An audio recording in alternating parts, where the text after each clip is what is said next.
ये दौर था 18वीं सदी की शुरुआत का, जब दुनिया बहुत तेजी से बदल रही थी।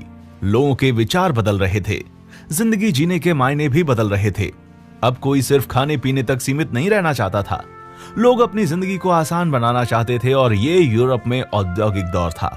इसी दौर में यानी कि सन 1712 में थॉमस न्यूकमन ने एक इंजन का आविष्कार किया जो कि बहुत ही सफल नहीं रहा।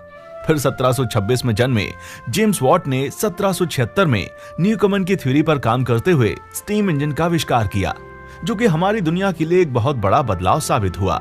इस भाप इंजन के आविष्कार के बाद ही वैज्ञानिकों की सोच में बिना घोड़ों से चलने वाली गाड़ी बनाने का ख्याल आया। 18वीं सदी की शुरुआत में दुनिया में कई ऐसे इंजीनियर्स थे जो कि चाहते थे किसी ऐसी गाड़ी को बनाया जाए जिसे बिना घोड़ा गाड़ी के चलाया जा सके। इस दौर तक गाड़ियों को सिर्फ जानवरों द्वारा ही चलाया जाता था और फिर कई इंजीनियर्स ने इस पर काम भी किया, पर कुछ खास सफलता हाथ नहीं लगी। ट्रेन के आविष्कार का इतिहास भी काफी लंबा रहा है और अलग अलग समय में कई लोगों ने अपना योगदान दिया है। आमतौर पर जिन लोगों का नाम ट्रेन के आविष्कार में गिना जाता है वो हैं रिचर्ड ट्रेवथिक, मैथ्यू मरे, जॉर्ज स्टेफसन और ओलिवर इवांस। इन लोगों ने भी जेम्स वॉट के इंजन के आविष्कार के बाद ही रेलगाड़ी बनाने का सोचा था। प्रथम प्रयास। पहली बार 1769 में फ्रांसीसी सेना के एक इंजीनियर निकोलस ने भाप से चलने वाली एक गाड़ी बनाई, जो कि दुनिया की पहली बिना जानवरों के चलने वाली गाड़ी थी। ये एक किस्म की तोप गाड़ी थी जो चलते समय बहुत शोर करती थी और इससे बहुत सारी चिंगारियां भी निकलती थीं। साथ ही इसका वजन बहुत ज्यादा था और ये घोड़ा गाड़ी से ज्यादा खर्चीली भी थी। कुछ दिन के बाद इसके चक्के भी टूट गए और ये बहुत उपयोगी नहीं थी, इसलिए इसको शस्त्रागार में डाल दिया गया था। दूसरा प्रयास। रिचर्ड ट्रेवथिक, जिन्हें रेलगाड़ी का जन्मदाता कहा जाता है, वो उस समय एक युवा मैकेनिकल इंजीनियर थे। उन्होंने काफी प्रयासों के बाद आखिर सन 1801 में लोहे के एक बड़े भाप इंजन वाली गाड़ी बनाने में सफलता हासिल कर ली। इनकी गाड़ी में धुएं के लिए एक बड़ी चिमनी और साथ ही कुछ पैसेंजर्स के बैठने के लिए जगह बनी हुई थी। इनकी ये गाड़ी जमीन और रेल दोनों पर चलने के लिए बनाई गई थी। ये गाड़ी जब भी चलती थी तो शोर काफी करती थी और हिलती भी थी, इसलिए इसका नाम पफिंग डेविल यानी कि छुक छुक करने वाला शैतान रखा गया था। जब ये पहली बार पटरी पर चली तो उसे देखकर लोग डर गए थे। बाद में इनकी गाड़ी में कोयले की वजह से आग लग गई थी, पर रिचर्ड ट्रेवथिक एक बहुत ही साहसी और प्रभावशाली व्यक्ति थे।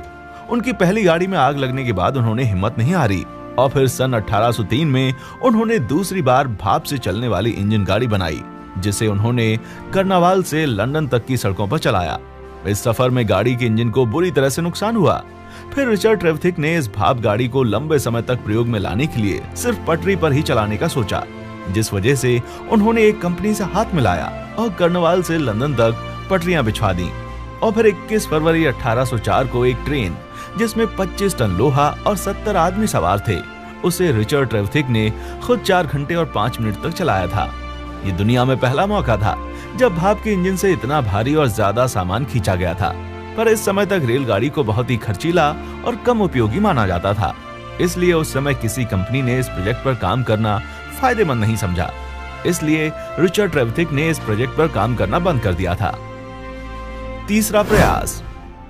मैथ्यू मरे एक नई सोच के इंजीनियर और व्यापारी थे, जो हमेशा से एक ऐसा वाहन बनाना चाहते थे जो घोड़ों पर निर्भर ना होकर भाप के इंजन से चले। उन्होंने 1812 में रिचर्ड ट्रेवथिक के द्वारा बनाई गई रेलगाड़ी में काफी बदलाव किया।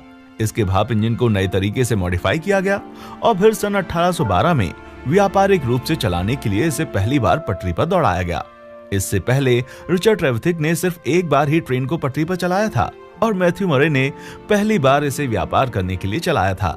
उनकी कंपनी ने इंग्लैंड के कई शहरों में धीरे धीरे रेल की पटरियां बिछाने का काम शुरू किया, पर अभी तक रेलवे इतनी ज्यादा प्रचलित नहीं हुई थी कि इसे लोगों द्वारा खुलकर अपनाया जाता। अभी तक रेलवे द्वारा ज्यादातर माल ढोने का काम ही किया जा रहा था। चौथा प्रयास। जॉर्ज स्टेफसन, इन्हें कोयले के इंजन के इस्तेमाल और ट्रेन को दुनिया के अन्य हिस्सों तक पहुंचाने के लिए जाना जाता है। इनकी कंपनी का नाम था दी रॉबर्ट स्टेफसन एंड कंपनी, जो उनके बेटे रॉबर्ट के नाम थी। इन्होंने भाप के इंजन में कई बदलाव करके उसे और ज्यादा मजबूत और शक्तिशाली बनाया था, जो भारी वजन को खींचने में सक्षम भी था।